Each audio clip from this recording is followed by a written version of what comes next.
dia! Que bom ter você aqui com a gente, começando o dia, adorando ao Senhor, buscando a sua face, ouvindo a sua voz e o conhecendo cada vez mais por meio da palavra de Deus. Você está sendo pouco a pouco transformado e tendo a sua mente renovada para que você experimente a boa, perfeita e agradável vontade de Deus. Então, vamos começar com a nossa declaração diária, dizendo que nós estamos prontos para receber a palavra de Deus? Repita após mim. Eu vou ouvir a palavra de Deus. Eu sou o que a Bíblia diz que eu sou. Eu tenho o que a Bíblia diz que eu tenho. Eu posso fazer o que a Bíblia diz que eu posso fazer. Hoje eu serei tocado pela palavra de Deus. Eu audaciosamente confesso que a minha mente está alerta, o meu coração está receptivo e eu nunca mais serei a mesma. Eu estou pronto para receber a incorruptível, indestrutível, sempre viva semente da palavra de Deus. Hoje a minha mente é renovada e transformada pela palavra de Deus e por isso eu nunca mais serei o mesmo. Em nome de Jesus. Amém. O nosso devocional de hoje já vai começar, mas antes eu quero te pedir para se inscrever no nosso canal e ativar as notificações para receber um aviso toda vez que um vídeo novo for lançado. Também não esquece de curtir, compartilhar e comentar esse vídeo, tá bom? Deus te abençoe e vamos começar o nosso devocional. Números capítulo 19. A água da purificação. Disse também o Senhor a Moisés e a Arão: Esta é uma exigência da lei que o Senhor ordenou. Mande os israelitas trazerem uma novilha vermelha, sem defeito e sem mancha, sobre a qual nunca tenha sido colocada uma carga. Vocês a darão ao sacerdote Eleazar, ela será levada para fora do acampamento e sacrificada na presença dele. Então o sacerdote Eleazar pegará um pouco do sangue com o dedo e o aspergirá 7 vezes na direção da entrada da tenda do encontro. Na presença dele, a novilha será queimada, o couro, a carne, o sangue e o excremento. O sacerdote apanhará um pedaço de madeira de cedro, sopo e lã vermelha e os atirará ao fogo que estiver queimando a novilha. Depois disso, o sacerdote lavará suas roupas e se banhará com água. Então poderá entrar no acampamento, mas estará impuro até o cair da tarde. Aquele que queimar a novilha também lavará suas roupas e se banhará com água e também estará impuro até o cair da tarde. Um homem cerimonialmente puro recolherá as cinzas da novilha e as colocará no local puro, fora do acampamento. Serão guardadas pela comunidade de Israel para uso na água da purificação, para a purificação de pecados. Aquele que recolher as cinzas da novilha também lavará suas roupas e ficará impuro até o cair da tarde. Este é um decreto perpétuo, tanto para os israelitas como para os estrangeiros residentes. Quem tocar num cadáver humano ficará impuro durante 7 dias. Deverá purificar-se com essa água no 3º e no 7º dias, então estará puro. Mas, se não se purificar no 3º e no 7º dias, não estará puro. Quem tocar num cadáver humano e não se purificar, contamina o tabernáculo do Senhor e será eliminado de Israel. Ficará impuro porque a água da purificação não foi derramada sobre ele. Sua impureza permanece sobre ele. Esta é a lei que se aplica quando alguém morre numa tenda. Quem entrar na tenda e quem nela estiver ficará impuro 7 dias, e qualquer recipiente que não estiver bem fechado ficará impuro. Quem estiver no campo e tocar em alguém que tenha sido morto à espada, ou em alguém que tenha sofrido morte natural, ou num osso humano, ou num túmulo, ficará impuro durante 7 dias. Pela pessoa impura, colocarão um pouco das cinzas do holocausto de purificação num jarro e derramarão água da fonte por cima. Então um homem cerimonialmente puro pegará sopo, molhará na água e aspergirá sobre a tenda, sobre todos os utensílios e sobre todas as pessoas que estavam ali. Também aspergirá sobre todo aquele que tiver tocado num osso humano, ou num túmulo, ou em alguém que tenha sido morto ou que tenha sofrido morte natural. Aquele que estiver puro, a aspergirá sobre a pessoa impura no 3º e no 7º dia, e no 7º dia deverá purificá-la. Aquele que estiver sendo purificado lavará suas roupas e se banhará com água, e naquela tarde estará puro.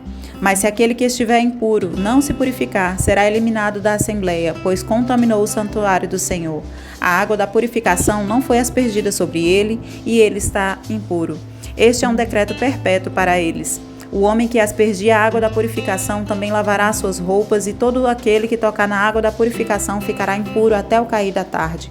Qualquer coisa na qual alguém que estiver impuro tocar se tornará impura, e qualquer pessoa que nela tocar ficará impura até o cair da tarde. Números capítulo 20. As águas de Meribá. No primeiro mês, toda a comunidade de Israel chegou ao deserto de Zim e ficou em Cádiz. Ali, Miriam morreu e foi sepultada. Não havia água para a comunidade, e o povo se juntou contra Moisés e contra Arão. Discutiram com Moisés e disseram: quem dera tivéssemos morrido quando os nossos irmãos caíram mortos perante o Senhor. Porque vocês trouxeram a Assembleia do Senhor a este deserto para que nós e nossos rebanhos morrêssemos aqui? Por que vocês nos tiraram do Egito e nos trouxeram para este lugar terrível? Aqui não há cereal, nem figos, nem uvas, nem romãs, nem água para beber. Moisés e Arão saíram de diante da Assembleia para a entrada da tenda do encontro e se prostraram com o rosto em terra, e a glória do Senhor lhes apareceu. E o Senhor disse a Moisés: pegue a vara e com seu irmão Arão reúna a comunidade, e diante desta fale àquela rocha, e ela verterá água. Vocês tirarão água da rocha para a comunidade e os rebanhos beberem. Então Moisés pegou a vara que estava diante do Senhor, como este lhe havia ordenado.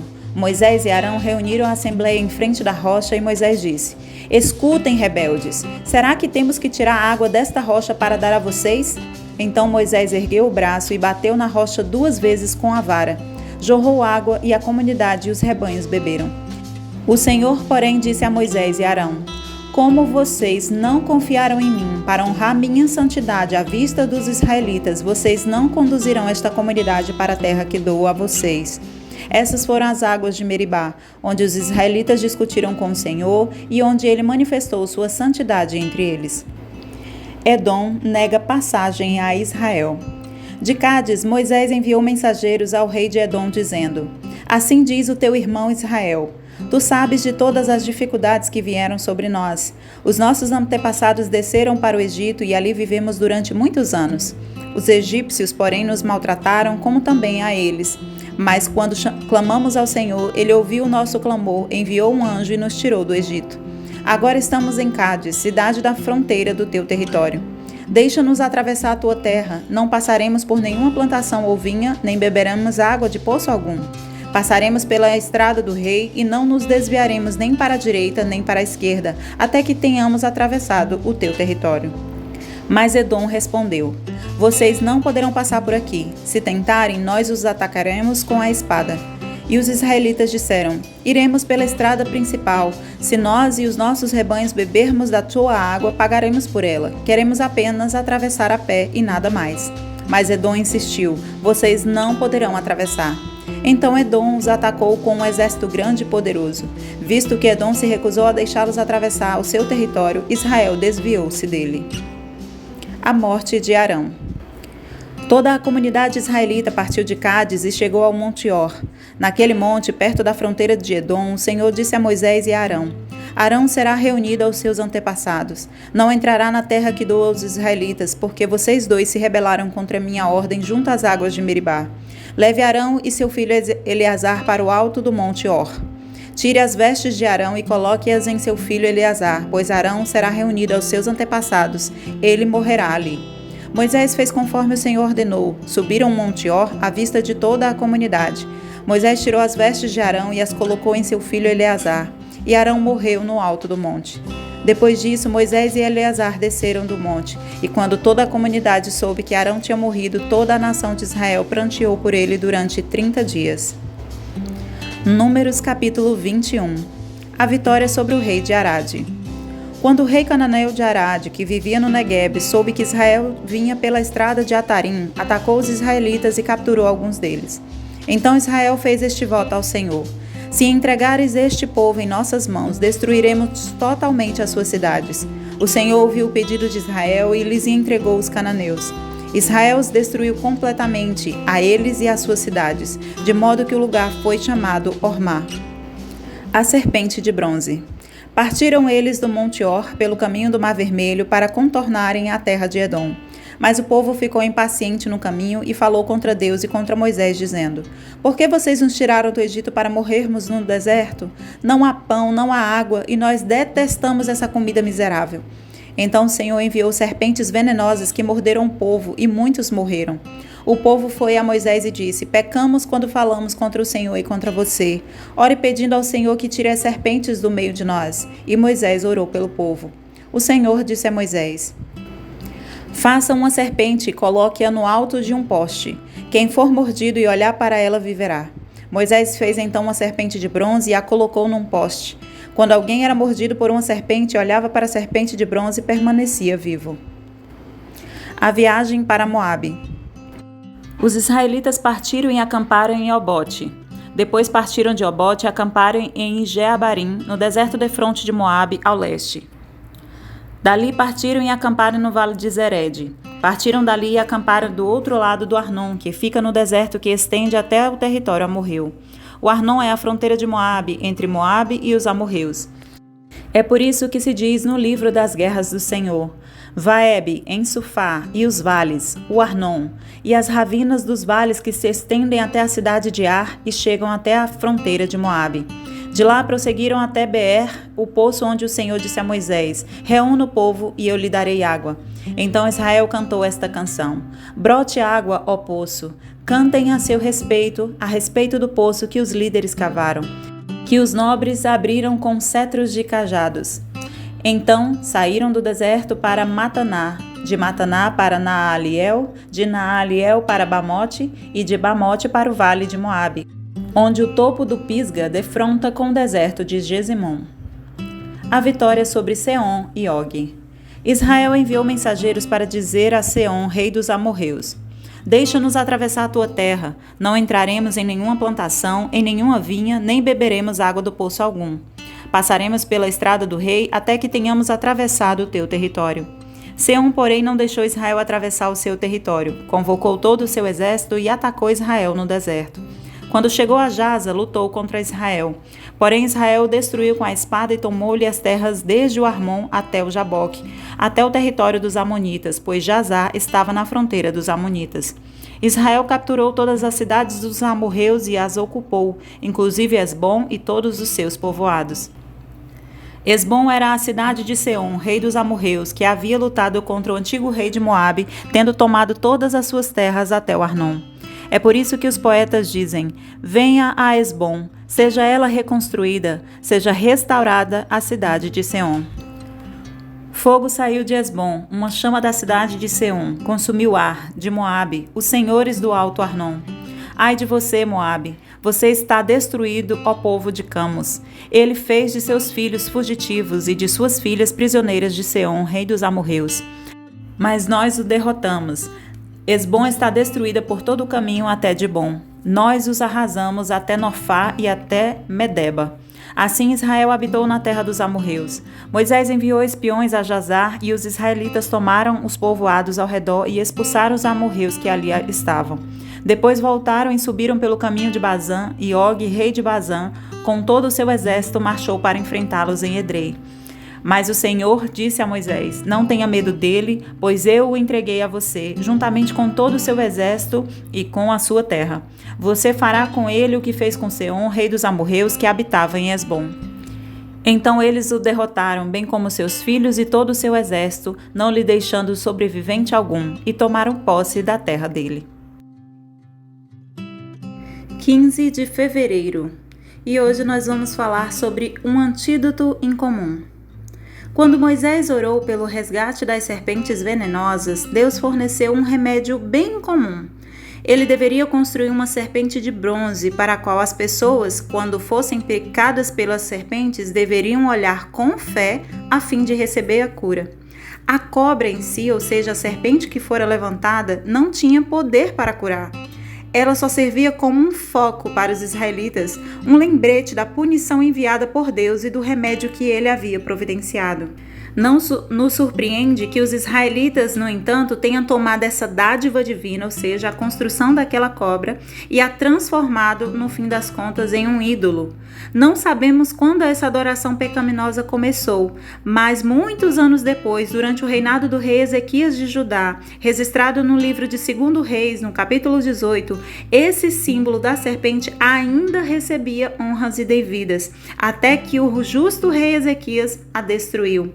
Essa serpente, na verdade, ela iria fazer alusão ao Senhor, que um dia seria levantado, Jesus seria levantado naquela cruz, e todo aquele que olhasse para a cruz, olhasse para Jesus, visse e cresse que ele era o Filho de Deus, ali, por meio da fé, eles receberiam perdão dos seus pecados e também a cura de que todos nós precisamos, a cura das nossas doenças e enfermidades.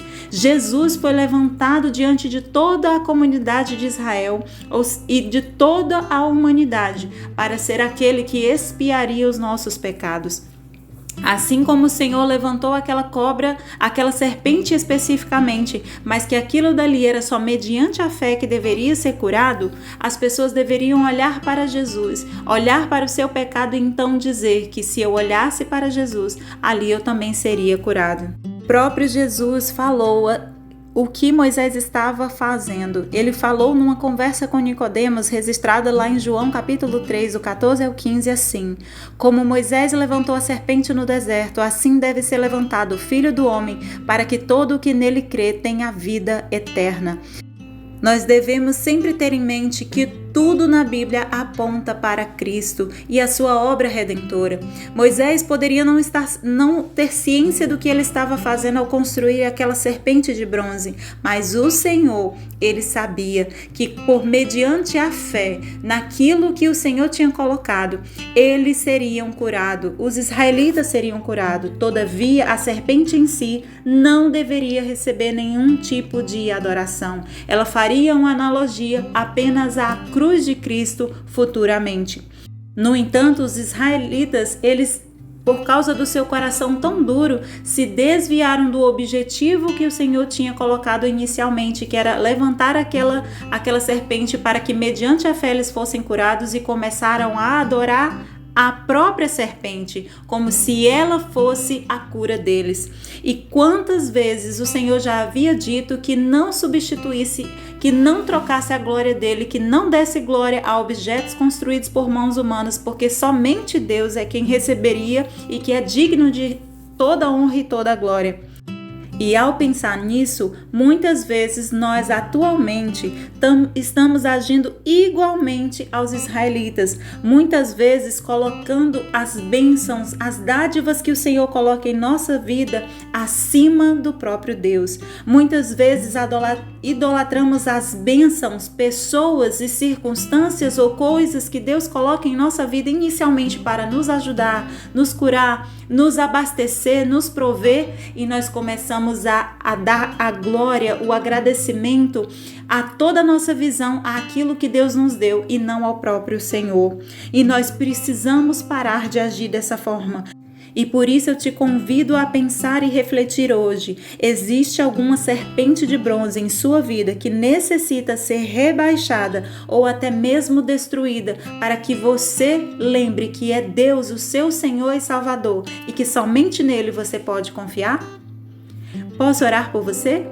Senhor, meu Deus e meu Pai, em nome de Jesus eu te peço agora que o Senhor abençoe esta pessoa que está ouvindo este devocional. Pai, em nome de Jesus, mostra agora no seu coração e na sua mente tudo aquilo que esta pessoa tem colocado no teu lugar, Senhor.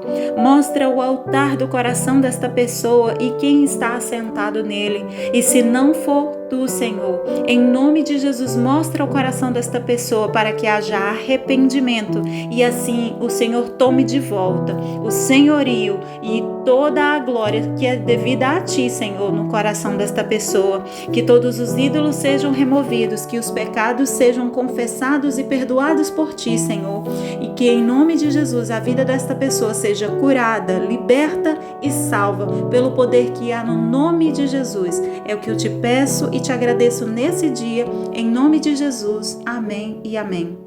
Amém, meu querido, amém, minha querida, que Deus te abençoe, tenha um dia abençoado e até o próximo devocional.